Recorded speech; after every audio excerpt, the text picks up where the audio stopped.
Sadhu, sadhu, sadhu. Namo tassa bhagavato arahato samma sambuddhassa. Namo tassa bhagavato arahato samma sambuddhassa.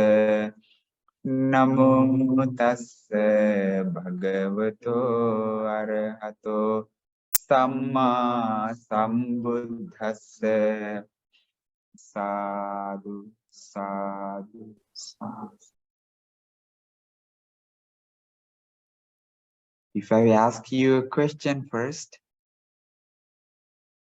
maybe it could be very personal. How do you answer?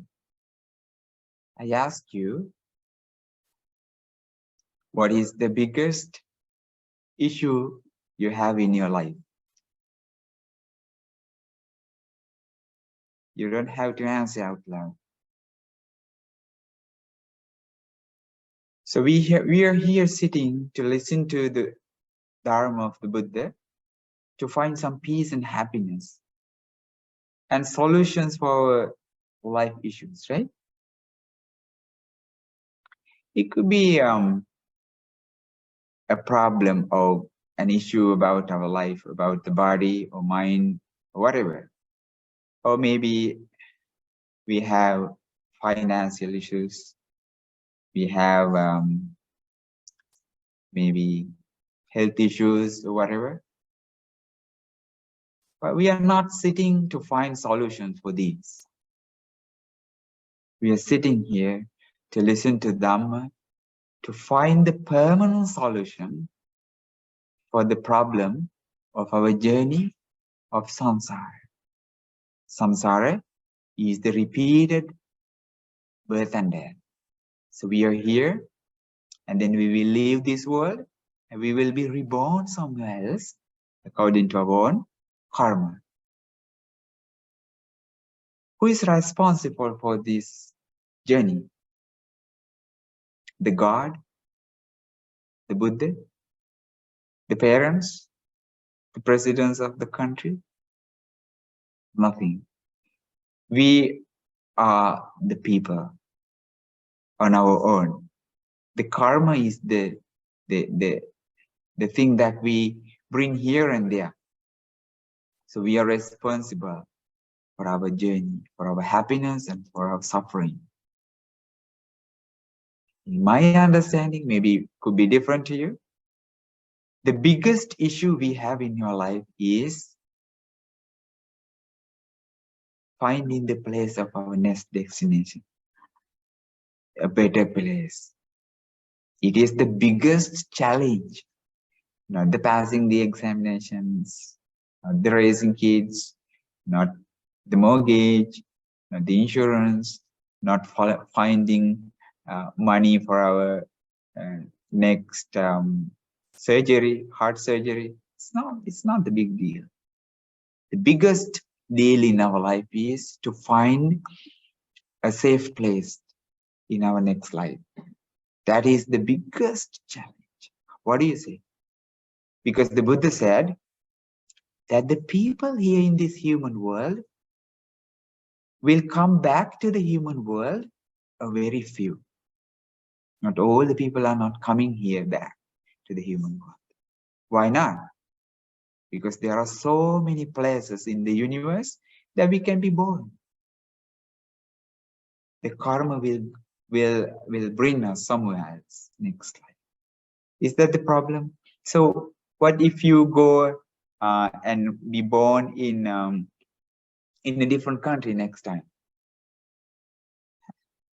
Do you have the passport that you can come here back?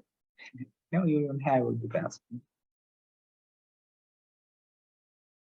So if I share a story, this could be a little eye-opening, and you can share your ideas with me too. In the time the Buddha was living, there was a very, very rich person in the city of Savatthi. He had 40 billion gold coins. He collected that money, working hard, and he gave uh, advice to the kids, the children, that you should not spend any money, because I collected, I earned this money by working hard, like a bee collects honey in the hive, he said. His name was Ananda. Ananda is not the Venerable Ananda. Ananda the merchant. But he did not give anything to anybody, even to the children. He hid everything. Even a little bit of honey, even a little bit of oil, he didn't share. He didn't practice the generosity. He does not want to give. By the time he died, he doesn't have any good karma, but he was reborn in the human world again, but not in a rich family like that. He was reborn in a very poor area, and these people were like very, how do you say, homeless people. They don't have food to eat. They were cleaning stuff in the city. They go here and there, they work, and then they make their money. But the bad merit of this child, still in the womb of the mother, brought us so much bad luck to the entire community. From the day he was born in the womb, everybody did not get anything to eat. Nobody gets anything to eat. Even 1 rupee, rupees are the currency. Even 1 rupee they did not earn. Even by cleaning a toilet, they did not make money because of the bad luck of this child still in the womb. So the community, all the people, they get together and discuss there should be a reason for this. We should find there could be a very miserable person in our community. We should let him go, let her go, or whatever. So what did they do was, they divide, there were 1,000 families. They divided these 1,000 families into 2 parts and checked. When they divided this group into 2, the group who does not belong, that boy, the woman, received so much of work. They go here and there, they clean the toilets, and then the ditches, they made their money, and then they eat. They ate. They were comfortable. And then the other group did not get anything. So the people again divided that group into 2 and checked, where is the person? And then they found the group, that boy was born there, did not get anything, any money. They were really poor, suffering. But the other group was good. Likewise, they divided into 2 pieces a few times and finally brought 2 families. The 2 families were divided into 2 again. They caught the family, the woman, and they said, you are the woman. We are really sorry that you should this community for the happiness of everybody. So the crying, that woman left, and working, going here and there, she was like living a very hard life, finding something very little to eat, because she did not get anything to eat because of the bad luck of the boy. He did not share anything. He did not practice any generosity, any charity in his previous life. That was the bad thing. She gave birth to the child, but the child was very, very bad looking. The mouth was somewhere else. The eyes were somewhere else. And crooked limbs, like a small ghost. But she loved that child a lot because she was the mother. She worked hard for the child and raise the child. When he grew up a little bit, she said, I can't raise you anymore. And she gave an iron plate to the child and said, you go by yourself and find your own food. I cannot find food for yourself. Because of you, I do not get anything to eat too, she said, in pain. Now the child is going here and there, in the rain, in the dust, in the dark. He suffered a lot, but did not get anything to eat. So he was wandering here and there in the city. All of a sudden, he noticed there was an area which is a little familiar to him. So the roads, the trees, the things are a little familiar to him. So he was keeping going on, and he saw a huge mansion. There was a huge gate.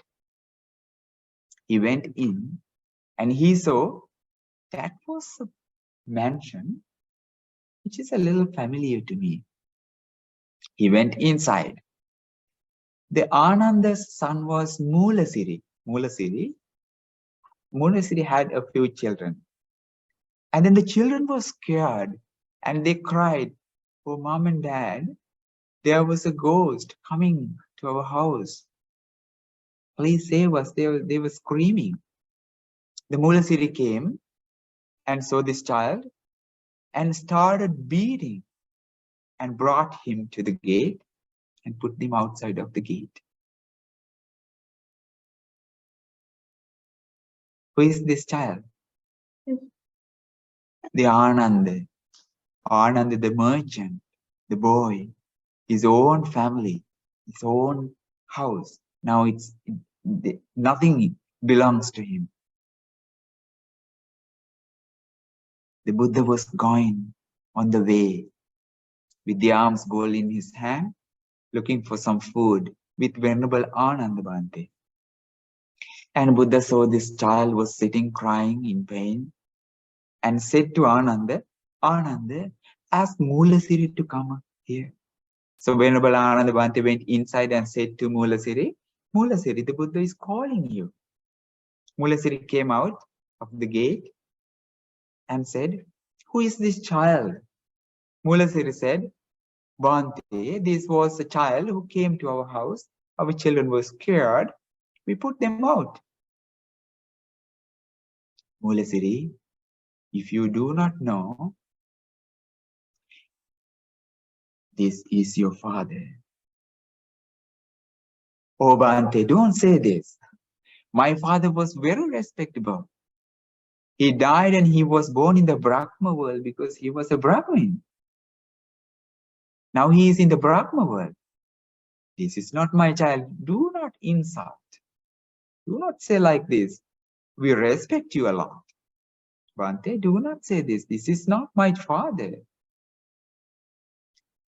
No, Mulasiri, this is your father. Now he became a child like this. How? So the Buddha asked, do you remember any good karma he collected? Do you remember any generosity he practiced? No, Bhante. We did not recall anything he did good for his own. So the Buddha called this poor child and said, child, now go inside and find the treasuries you hid. So the boy went inside and brought out 5 treasuries from the ground and said, this is my treasury I buried. So the Mulasiri was really, really shocked about this and came to the Buddha. Oh, the Buddha, you saved me. If you did not come here, I will happen to face the same experience my father did, he said. And he went refuge to the Buddha, Dhamma and Sangha and became a good disciple and started giving and sharing, making good merits. So out of compassion, the Buddha said, Paṭhamamahānāma danang matti iti balo vihanyati attahi attano natti kuto putta kuto danang. What's the meaning? Referring things in, I have children, I have wealth. The reality, one's self is not even one's own. How then are children? How then is wealth? The poor people say, I have children, I have money, and I have things. But what's the reality? What's the real meaning of this? The reality, one's own self is not even one's own. Even our body, we keep it here and we go, bringing our own karma and go somewhere else and be reborn. Then how are children? Then how then are children? How then is love? So listening to this Dhamma, you know, when the Buddha is giving some Dharma talk to someone, not only the humans listen, thousands of heavenly beings come and listen to. 84,000 people and devas became stream entrants. How many? 84,000. Listening to this one gatha, one verse. We do not understand that meaning, indeed. Why not? Our wisdom is not developed to understand the real meaning of this one stanza. The fool is occupied with worldly things, saying, I have children, I have wealth. In reality, one's self is not even one's own. How then are children? How then is wealth? What is the message you understood from the story? So we came here to the human world, everybody, because of the powerful good karma we did in our previous life. What did I say? We are consuming our good karma we collected in our previous life. We are enjoying this human life because of the good merit we did. This is not the only life we have.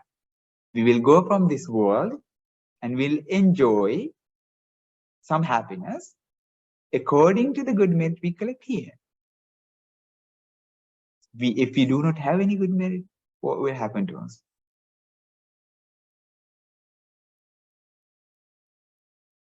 The Ananda, the merchant Ananda, experience kind of a sad thing. Can that happen to us too? We do not have any guarantee. So that's why we should collect something good. We should do something good for the happiness of our life in our journey of samsara, right? How do we do this? How do we make our own protection? So that's why I said that we have issues, like we have health issues, we have family issues, we have financial issues, we have the political issues in the countries, the weather and things. These are issues actually, yes, of course. We have mental issues, physical issues. These are not the biggest. The biggest issue, the biggest challenge is to find the place in our next life. Take your own responsibility and find the perfect and correct solution. Okay, this is the sutta I share with you today. Mahānāma. Mahānāma became king after Suddhodana. The king Suddhodana was the father of the Buddha, the Siddhartha. Remember? Siddhartha's father was Suddhodana. After Suddhodana passed away into final nirvana, Mahānāma became the king. Mahānāma once came to the Buddha and said this. So I have heard. At one time, the Buddha was staying in the land of the Sakyans near Kapilavatthu, the banyan tree monastery. Then Mahanāma, the Sakyan, went up to the Buddha, bowed, sat down to one side and said to him, "Sir, this Kapilavatthu is successful and prosperous and full of people with cramped cul-de-sacs. In the late afternoon, after paying homage to the Buddha or an esteemed mendicant, I enter Kapilavatthu. I encounter a stray elephant, horse, chariot, cart, or person. At that time, I lose mindfulness regarding the Buddha, the teaching, and the Sangha. I think, if I were to die at this time, where would I be reborn in my next life?" Sadhu, sadhu. Is that clear to you?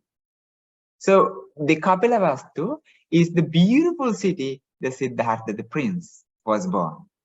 Kapilavatthu, his village. And that was their beautiful monastery, banyan tree, Nigrodharama. Nigrodha is the banyan tree.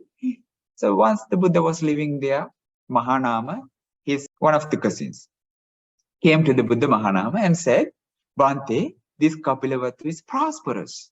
This Kapilavatthu is beautiful, lots of people, wide roads, carts, chariots, and things." He said, in the afternoon, after paying homage to the Buddha or an esteemed mendicants, I enter Kapilavatthu.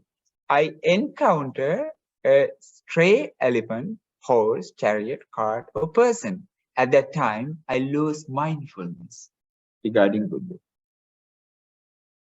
Here you find a good word.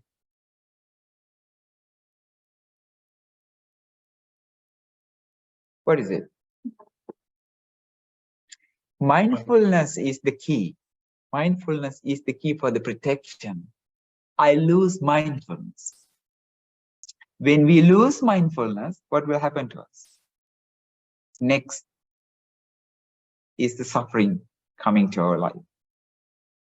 When we lose, the mindfulness is the key for the protection, right? We should always be mindful about our feelings, about our thoughts, about our actions, about our words, everything.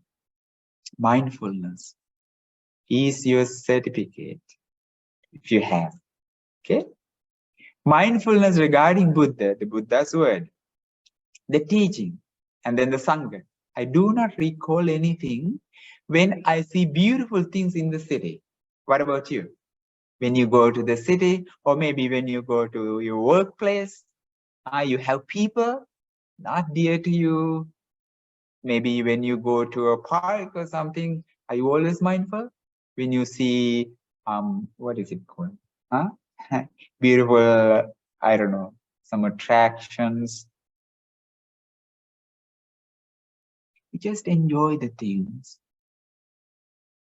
And we lose the mindfulness. We do not practice the mindfulness there all the time. Sometimes we lose our mindfulness. We do not recall the Dhamma. We do not recollect the meanings the Buddha explained. The teachings of Sangha. So the Mahanāma's question was interesting. I lose my mindfulness, Bhante? Yes, of course I do. We always do. If I were to die at that time, what would be a reborn in my next life? I am scared. Bhante, I am scared about my next life when I lose my mindfulness. If I die at that time, what would happen to me?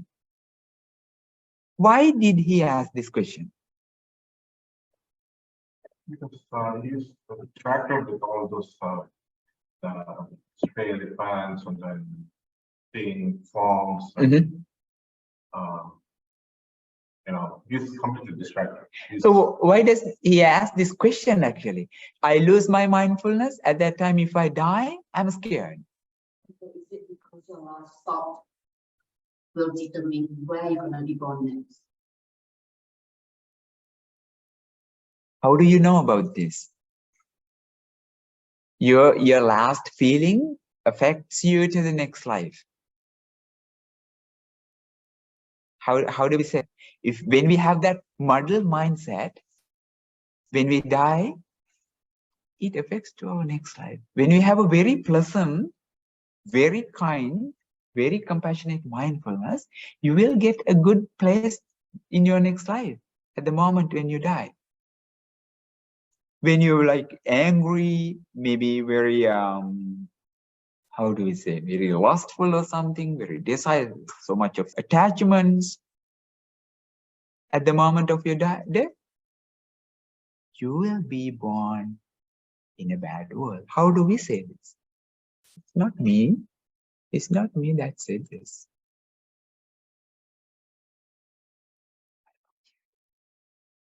Exposition of burning. Yes, the exposition on burning. I'll try. Because I will teach you a Dhamma exposition on the theme of burning. Listen to that. And what? The hikas is the Dhamma exposition on the theme of burning.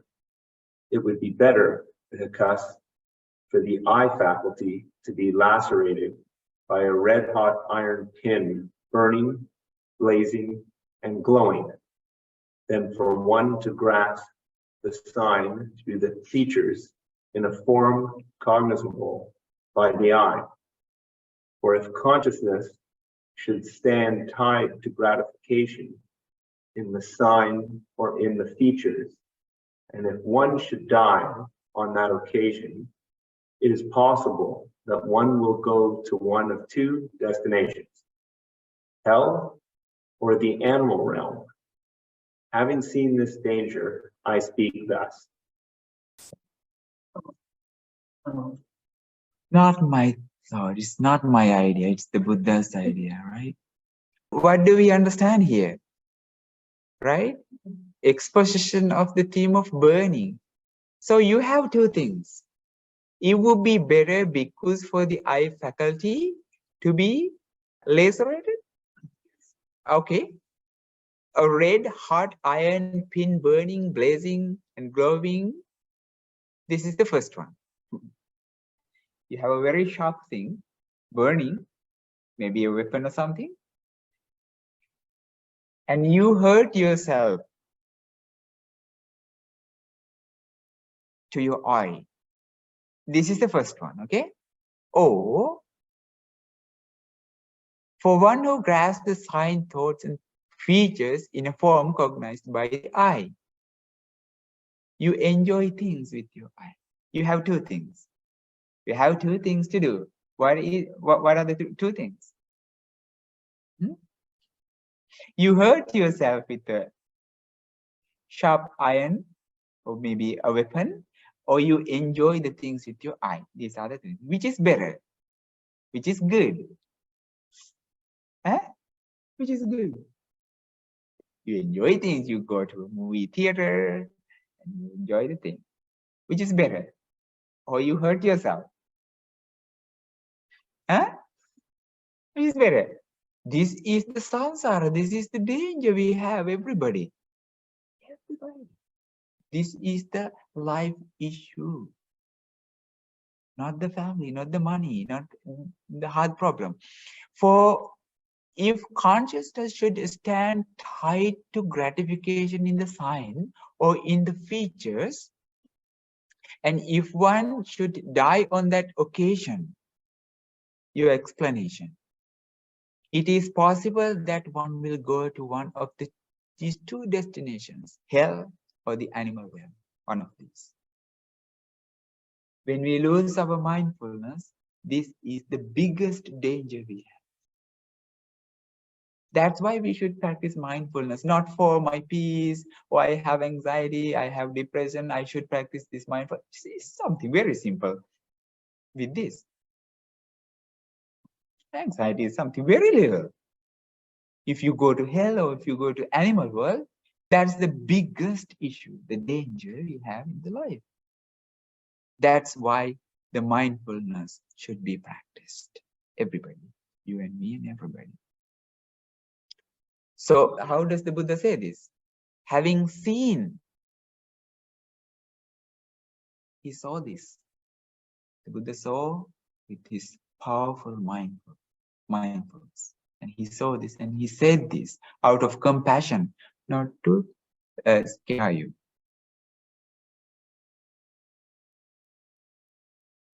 What do you say? Tell me something.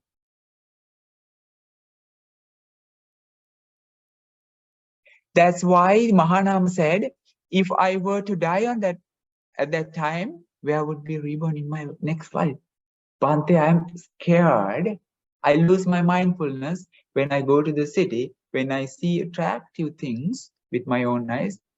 Bhante, if I die, what will happen to me? Yes. Do we have a solution for this? Of course, yes. Of course, yes. That's the meaning of this Dharma talk, okay? Do not fear, Mahānāma. Do not fear. Your death will not be a bad one. Your passing will not be a bad one.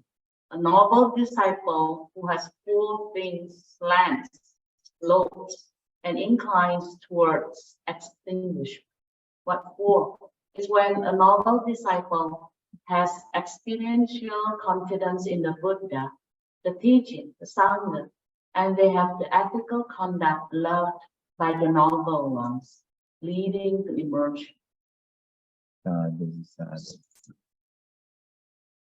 Do not fear, Mahānāma. We have a solution. Do not fear. It is normal that we lose our mindfulness. It's really, really normal. When you go somewhere else, it doesn't matter. Yes, the Buddha said that when you die with muddle mindfulness, muddle mindset, definitely you will go to one of these two, hell or animal world. That's the word of the Buddha. But yet, you have a solution. The Buddha said, do not fear, Mahānāma. Do not fear. He said that twice. Your death will not be a bad one. Your passing will not be a bad one. A disciple who has four things, slants, slopes, and inclines towards extinguishment. What for?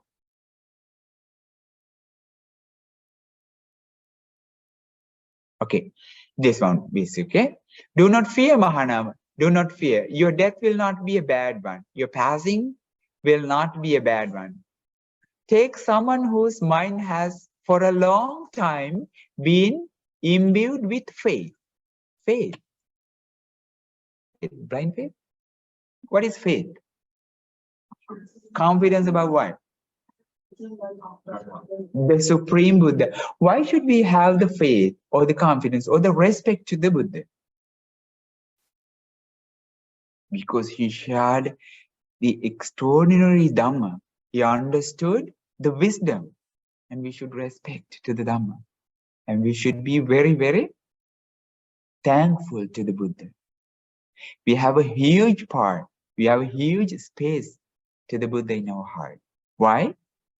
That extraordinary knowledge and the wisdom is amazing. Whenever you have this faith, you space to the Buddha, you have respect, this is called the faith. I believe in the Buddha, I believe in the Dhamma, and I believe in the path to the permanent happiness, the permanent solution for suffering. That's the Buddha, the teacher, the enlightened being. This is called the faith. The Buddha has these qualities. He was enlightened and he has no any defilements in his mind. And he became the teacher for the humans and devas. He understood all the worlds. He was an extraordinary person who tamed people and humans and devas and brahmins. Likewise, he had extraordinary 9 qualities. If you believe in these 9 qualities and the wisdom of the Buddha, you have faith. As long as you have this faith, this is actually not a religious thing. This is about your quality, right? You respect. And ethics. What is ethics? Number 1 is faith. Number 2 is ethics. What is it? Abstention from killing, stealing, sexual misconduct, lying, and taking drugs and alcohol. 5. Mahānāma is a layperson. He's not a bhikkhu, he's not a monk.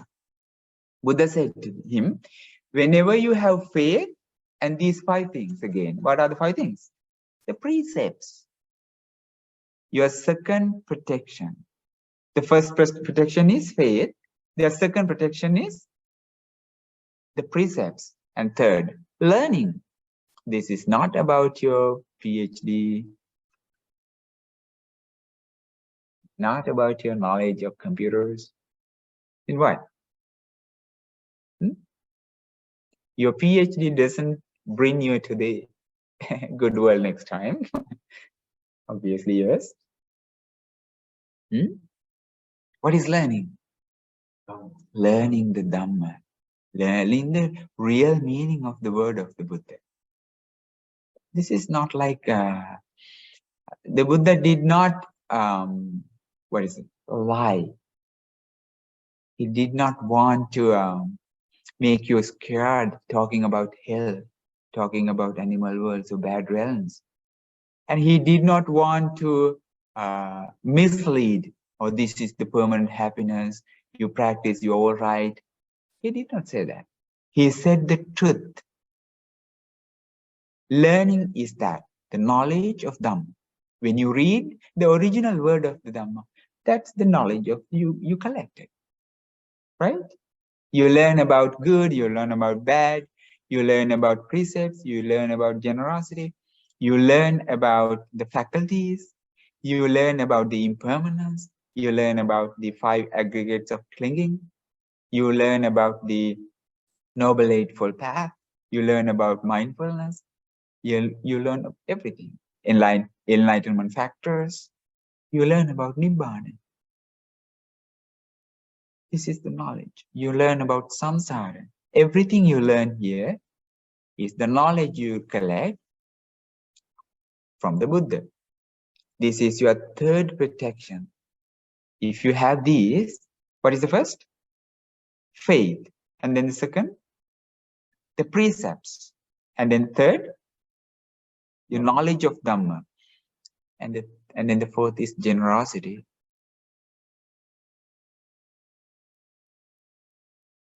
Giving and sharing.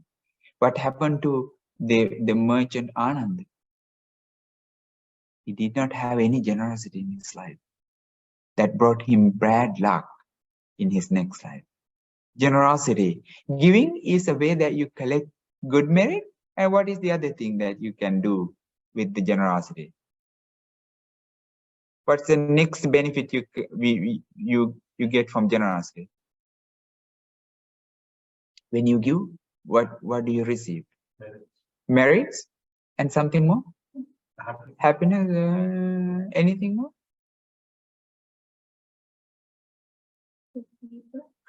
Okay. You minimize your reborn. Attachments. You minimize your greed. Giving is the way you eliminate greed. So we have basically 2 main defilements in our mind. Greed, hatred, delusion. Greed, hatred, and delusion. Delusion is not knowing about the truth, the reality. So when you give, you minimize the attachments, you minimize the greed. It's a beautiful thing. And again, you collect good merit and wisdom. What is wisdom? Understand the reality is the wisdom. Understand the nature of everything is the way you develop your wisdom. So if I go to the previous sutta again, okay? So the Buddha explains actually. To this becomes instructed noble disciple reflects thus: leave off lacerating the eye with a red-hot iron pin, burning, blazing, glowing. Let me attend only to this. For the eye is impermanent, forms are impermanent, eye consciousness is impermanent, eye contact is impermanent. Whatever feeling arises with eye contact as conditioned, whether pleasant or painful, or neither pleasant nor painful, that too is impermanent.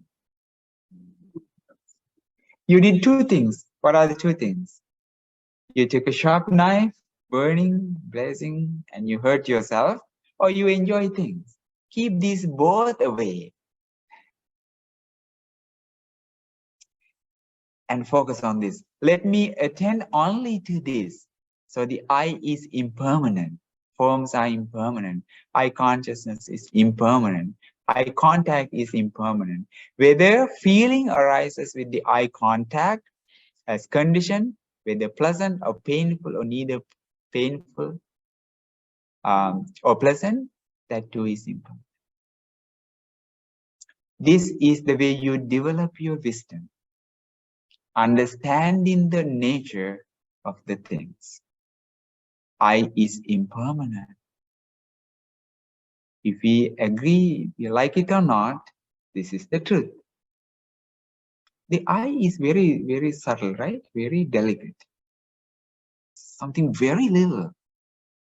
But the I is like a world to us. Like everything to us. Such a very small thing. Very fragile. Very temporary. But the attachment is huge. Bigger than this world. This is not the wisdom we have. What is the wisdom? What is eye-opening? Look at this I as impermanent. You develop your wisdom and you minimize your suffering. What is the suffering? Desire causes suffering, Buddha said. Because of the desire, we suffer in this samsaric journey. When you let go of the desire, you release from this world because you have no desire to come back and enjoy. You're freed from this world. You go to Nibbana. Such a beautiful thing, huh? How do we do this? How do we let go of the desire to the I? I can't do this. I don't want. We don't want. We don't want. I just need to enjoy my I, the things. As long as we do not see the reality of the I, we do not let go of the desire to the I. How do we let go of the desire to the I? Seeing the reality. I is not permanent. It is impermanent. It's very temporary. Is that the reality? Very fragile, very temporary, very short period of time. We keep this saying, this is me, this is mine, this is myself. Develop the perception about this I. This I is impermanent. All right, I accept. Yes, this is the truth. This is the wisdom you develop. To everything, the forms, the feeling born from the I, the desire, everything is subject to impermanence. Only with that sharp knife and focus on the reality. That's what the Buddha wanted you to do. Okay. All right. See, you had 5 things.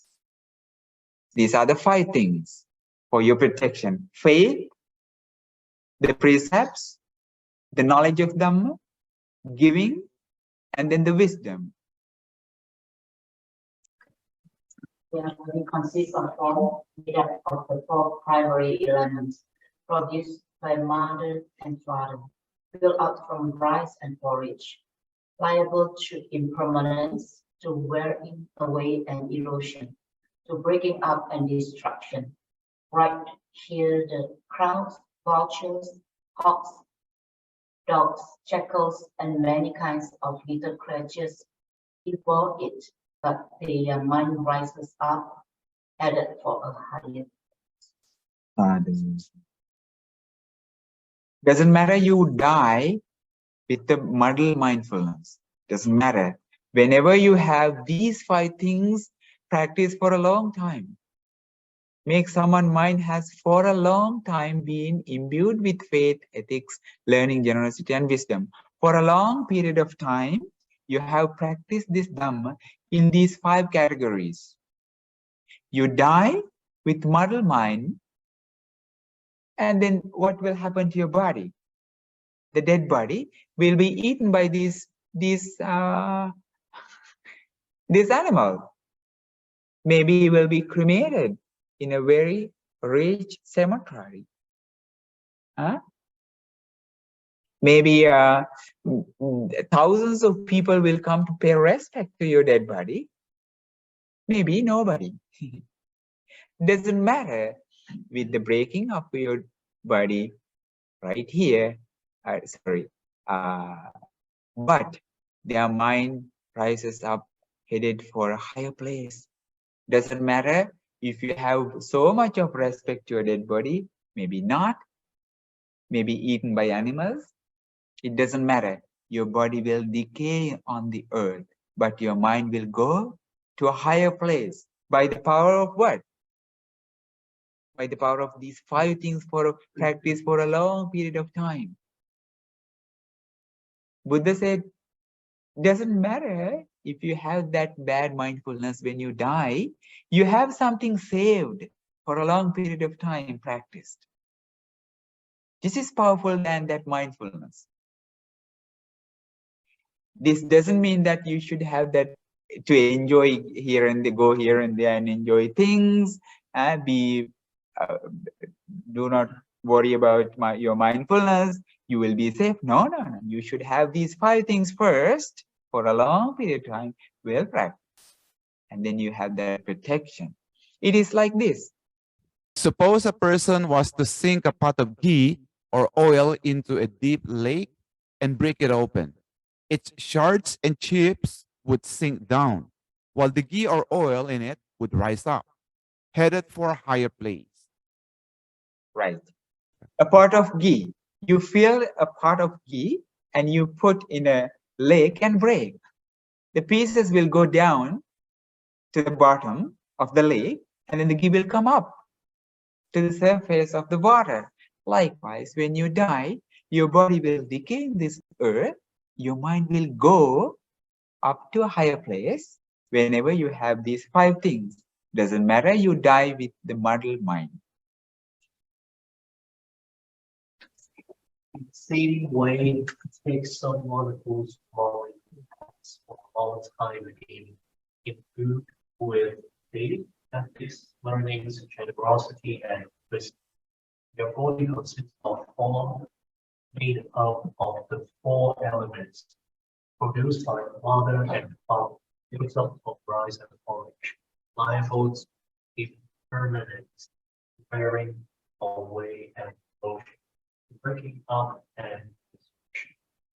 Right here, the pros, virtues, dogs, jackals, and many kinds of living beings.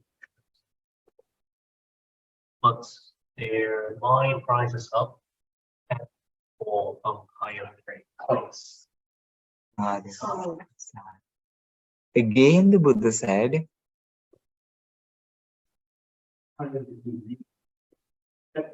Learn generosity and wisdom. Do not fear one, do not fear. The death will not be bad one. Fasting will not be bad one. did you get the meaning of the sutta we discussed, Mahānāma? So you know the key in your life for your protection is your mindfulness. You're mindful. You should always be mindful about your eye, your ear, your nose, your tongue, your body, your mind. You should protect your mindfulness, not to be any negative how do you say it? Not to get any negative things. You should always be positive with these faculties. You should protect, you should guard, you should restrain with your mindfulness. But we cannot do this always, all the time. Sometimes we lose this mindfulness. Whenever we go to a movie theater, whenever you turn on your YouTube channel or something, you do not You're not mindful. Is that the way? Whenever you listen to the news, we lose our mindfulness. Still you have that danger. At that time, if you die, you have one of these two destinations. What is the first? Hell. What's the second? Animal realm. That's the biggest challenge. That's the biggest danger we have in our life. But still we have a solution. Still we have a solution. What's the solution?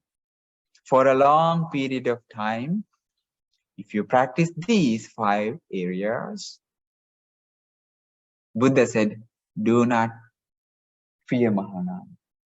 Do not fear. For a long period of time you have practiced.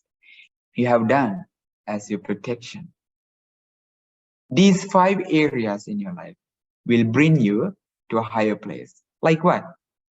Like the ghee came out to the safe surface of the water, and the pieces of the pot went down to the bottom of the lake. The body will go down, the mind will go up by the power of these 5 areas. This is the deep Dhamma class I wanted to share with you today.